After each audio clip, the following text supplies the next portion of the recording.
sebelum kita memulai pembelajaran kita, marilah kita berdoa dulu ya. Selesai? Selesai. Kita presensi terlebih dahulu. Ada yang hari ini absen? Ada? Siapa? Milani. Dua orang ya berarti ya? Milani sakit atau apa keterangannya? Sakit. Karena habis hujan-hujanan kali ya kemarin ya? Benar. Udah sarapan belum? Belum. Kenapa belum? Belum sempat. Belum sempat atau nggak ada duitnya? Nggak ada duitnya. Nggak ada duitnya. Oke. Di sini Bapak mau tanya. Di sini udah ada yang pernah bikin baju belum? Ada yang udah, ada yang belum? Kalau yang udah nih Bapak tanya, kalian itu kalau bikin baju itu pasti dipotong kan? Ya, pasti dong. Gak mungkin lah selembaran itu bikin baju, gak mungkin kan? Kan? Nah, kalau dipotong itu pasti ntar disambung kan? Nah, disambung. Kalau disambung jadi satu itu nanti ada sisanya nggak itu? Nah, itu tahu nggak apa namanya? Kampung. Terus pernah nggak kalian kepikiran kenapa sih baju itu harus ada kampungnya? Kenapa? Pernah kepikiran nggak? Pernah kepikiran? Terus pernah nggak kalian menjumpai kampung-kampung itu? Atau ada nggak kalian menjumpai baju itu nggak ada kampungnya? Ada? Ada yang enggak? Nah, daripada kita bingung-bingung terus biar kalian juga tambah paham gitu tentang kampung, pada kesempatan kali ini kita akan belajar mengenai kampung. Sebelum ke materi, di sini Bapak akan menjelaskan tujuan dari pembelajaran kita, yaitu yang pertama, siswa memahami pengertian kampung dan kegunaannya.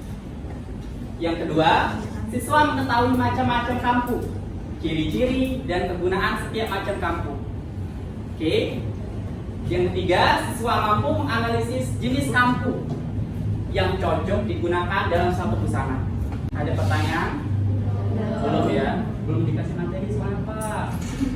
Pada kesempatan kali ini ada 3 materi besar yang akan kita bahas. Yang pertama itu kita pelajari dulu apa itu kampung, pengertian kampung. Terus setelah kita mengetahui pengertian kampung itu, kita ke poin kedua, yaitu macam-macam kampung dan penyelesaiannya. Oke, ada yang tadi kan ada yang bilang kalau pernah melihat macam-macam kampung kan, macam-macam kan. Nah, terus yang terakhir yang pastinya adalah kesimpulan. Ini paling ditunggu-tunggu nih kesimpulan. Oke, kita ke poin pertama. Ini sebelumnya apakah PPT-nya sampai belakang terlihat? Terlihat ya? Aman ya berarti ya? Oke. Jadi kampung.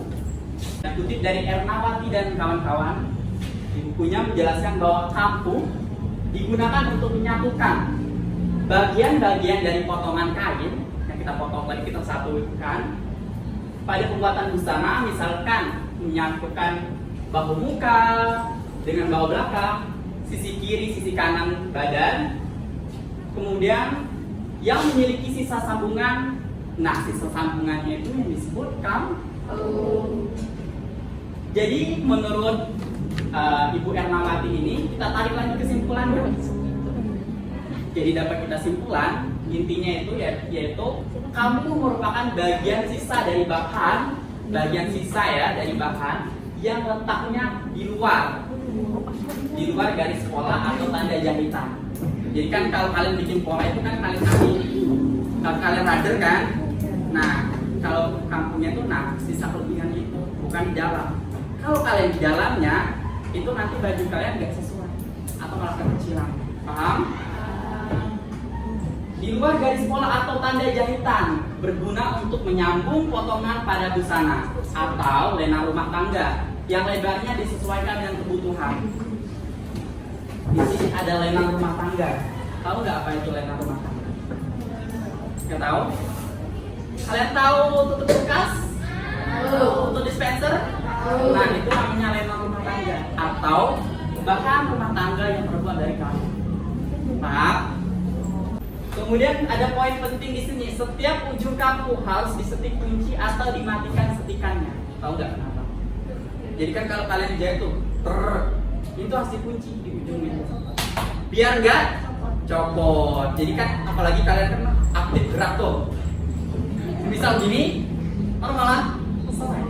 Oke, paham? Jadi harus dikunci. Oke, kampu udah pengertiannya. Kalau udah kita mengenal pengertian kampu, kita berlanjut ke mengenal macam-macam kampu. Bapak perlu relawan satu, boleh? Boleh? Tolong baca kan? Macam-macam kampu ada apa aja?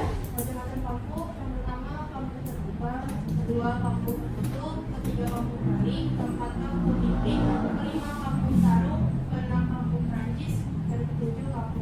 Nah, jadi ada berapa macam kampu? 7. Tadi kan udah lihat ada 7 macam. Kita ke yang pertama, kampu terbuka. Pengertian kampu terbuka, kampu yang bagian sisa tirasnya itu dibiarkan terbuka dan dibuat flat dengan setrika. Jadi bukan begini ya, walaupun terbuka jangan dibiarin gini, tapi kita setrika biar flat datar. Bapak punya contoh kampu terbuka di sini. Perhatikan, jangan kalian biarkan gini, tapi di setrika dibuka gini.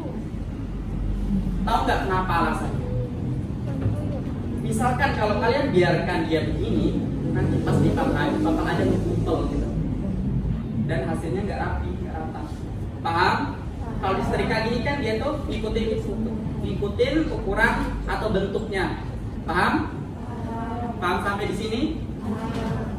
Kemudian kampu terbuka ini tuh biasanya digunakan buat apa aja sih Pak? Dapat dijumpai pada bagian bahu busana, sisi badan, sisi rok, celana, lengan, dan pesak celana. Paham sampai di sini? Paham?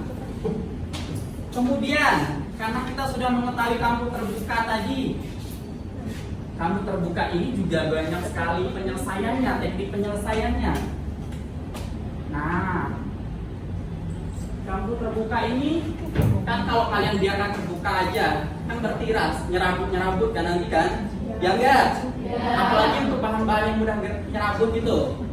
Ntar jadi kalau kalian biarkan aja kampu terbuka itu terbuka tanpa diselesaikan, nanti lama-lama nyerabut terus, jadi habis. Jadi malah nanti bolong. Paham? Lalu ada apa aja sih Pak penyelesaian kampunya itu biar kita tahu? Yang pertama itu digunting zigzag. Nah, kayak gini. Tapi teknik ini digunakan untuk bahan yang tidak mudah bertiras atau bahan tebal. Contohnya apa coba? Dan jeans boleh. Itu yang tahu apa sih namanya dari kulit itu? Nah, itu gak gampang bertiras kan? Boleh kita menggunakan kampu zigzag. Tapi kalau sakti yang gampang nyerabut itu jangan ya. Paham? Kemudian yang kedua penyelesaian dengan setik mesin. Nah, digunakan untuk bahan yang tidak tebal, bahan dengan serat alam maupun serat semi sintetis. Jadi di setik mesin. Jadi kita lipat ke dalam. Kemudian pada sisinya itu kita setik dengan setik mesin dan harus mepet dan kecil. Oke? Paham? Nah, seperti ini. Bapak juga punya contoh. Dilipat ke dalam, kemudian disetik mesin. Paham ya? Untuk dua jenis teknik penyelesaian ini. Karena kita udah di slide terakhir macam kampu, sampai di sini ada pertanyaan mungkin? Kenapa lebar setiap kampu itu berbeda? Oke, pertanyaan bagus. Tangan dong.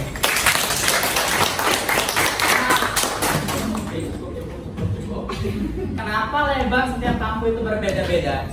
Mungkin sebelum Bapak ada yang ingin menyuarakan pendapat dulu? Cukup? Nah, kenapa setiap kampu itu berbeda-beda? lebarnya. Kan kayak misal ada kampu terbuka dan macam-macam kan kita udah ketahui tadi kan. Nah, kalau lebar kampu itu berbeda-beda tuh tergantung jenisnya. Kalau kampu Bali dan sebagainya itu biasanya tuh lebih bagusnya tuh kecil penyelesaian supaya rapi. Misalkan kalau kalian baru bikin itu biasanya lebarnya 2 cm kan, atau ada juga yang 3 cm. Itu tuh untuk mengantisipasi misal kalian itu ada kesalahan ukuran. Misalkan ukuran kalian terlalu kecil. Nah, karena kampunya itu udah kalian gede tadi 2 cm kan, kalian bisa geser biar bajunya itu lebih gede. Paham? Nah, kalau kalian baru belajar itu penting ada baiknya kampu itu digede. Tapi perlu diingat, kampu yang gede itu untuk bagian-bagian yang lurus, tidak cocok untuk bagian lengkung seperti kerulengan, pesah, atau bagian-bagian lengkung lain. Karena apa? Kalau kampu yang gede di bagian lengkung, kalau kalian biarkan kampunya gede itu akan kayak berkerut-kerut gitu. Pernah nggak kalian jumpai baju-baju gitu? Coba deh kalian cek baju kalian kalau di bagian itu yang lengkung pasti kampunya kecil. Karena kalau bagian lengkung itu sifatnya langsung gini, pokoknya harus kampunya itu kecil. Paham? Kalau kampunya gede itu bakal berkerut. Jadi kenapa kalau kampu itu berbeda-beda? Nah, biasanya disesuaikan juga dengan kebutuhan dan jenis kampu. Paham? Kampu gede tadi, Pak kami bikin ini tapi kampunya gede kok. Itu karena buat mengantisipasi karena kalian baru belajar supaya mengantisipasi kesalahan ukuran. Jadi karena kampu kalian gede bisa kita geser. Jadi nanti baju kalian jadi pas. Pernah kan kalian jumpa kayak misalkan ada bajunya itu yang kecil, ditempel aja di konveksi, ditempel aja Pak ini. Karena kampunya nggak ada lagi. Mau kegedean gimana karena kampunya nggak ada lagi? Makanya kita tempel aja. Paham? Sekarang kita masuk ke kesimpulan. Boleh Bapak minta relawan baca? Boleh? Baca kesimpulannya. Jadi kesimpulan kelas kita hari ini yaitu boleh lebih gede lagi. Kampu merupakan bagian dari suatu busana yang membentuk potongan pada sisanya.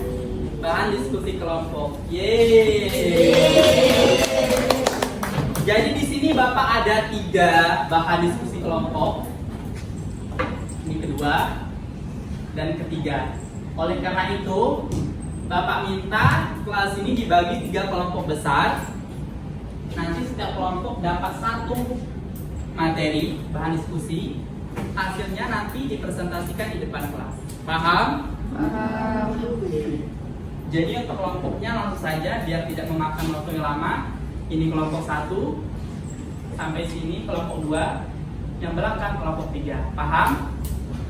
Paham. Oke, sudah selesai diskusinya? Sudah. Oke, kalau udah kita ke kelompok 1 dulu ya.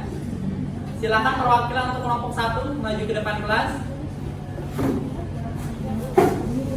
Langsung kelompok 2 silakan maju ke depan kelas juga.